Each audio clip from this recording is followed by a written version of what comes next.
আসসালামু আলাইকুম সুপ্রিয় শিক্ষার্থীরা, তোমরা যারা একাদশ দ্বাদশ শ্রেণী এবং অষ্টম শ্রেণীর নতুন সিলেবাসে অধ্যয়নরত আছো তাদের জন্য আর একটা নতুন ভিডিও নিয়ে আজকে আমি উপস্থিত হয়েছি।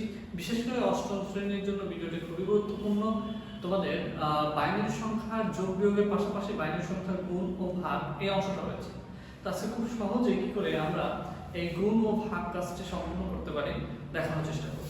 চলো আমরা উদাহরণের মাধ্যমে দেখি।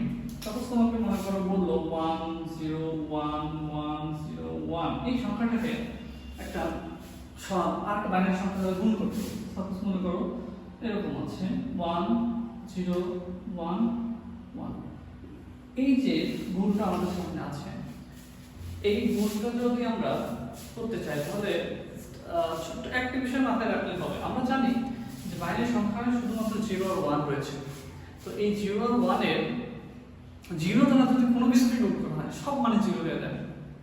তার মানে আমরা যদি গুণের ক্ষেত্রে প্রপার্টিজ গুলো দেখি তাহলে 1 to 0 equal 0, 0 into 1 is equal 0, 0 into 0 is equal 0.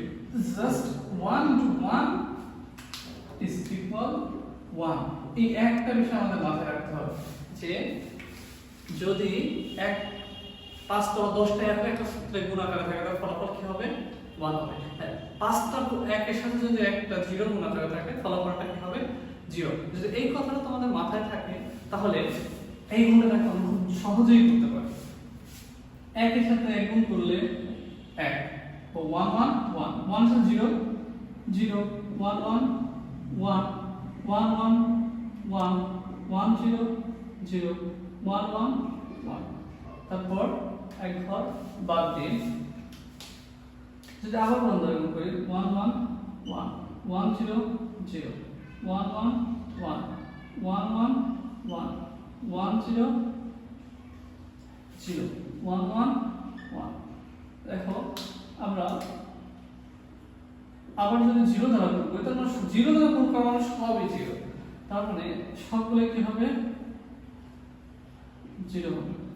তারপর আমাদের বাকি আছে 1, তো 1 দ্বারা 1 কে গুণ করলে 1। তারপর 0 কে গুণ করলে 0, 1 দ্বারা 1 কে গুণ করলে 1, 1 দ্বারা 1 কে গুণ করলে 1, 1 দ্বারা 0 কে গুণ করলে 0, 1 দ্বারা 1 কে গুণ করলে 1। দেখো সেই ছোটবেলায় যে গুণ করেছি সেম সেই গুণটাই, শুধুমাত্র সমস্যা হলো এখানে 0 আর 1 ব্যতীত কোনো সংখ্যা বা অঙ্ক নেই। তাহলে এখন আমরা যোগ তো করতে পারি সবাই। দেখো 1 আর শূন্যতম সবগুলো 0, তাহলে কত হবে? 1। তারপর 1 আর 0 1, দেখো সবগুলাই 1 একটা 1 তাহলে 1।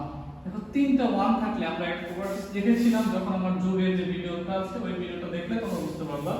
ভিডিওর লিংকটা ডেসক্রিপশন বক্সে দিয়ে দেব যোগের।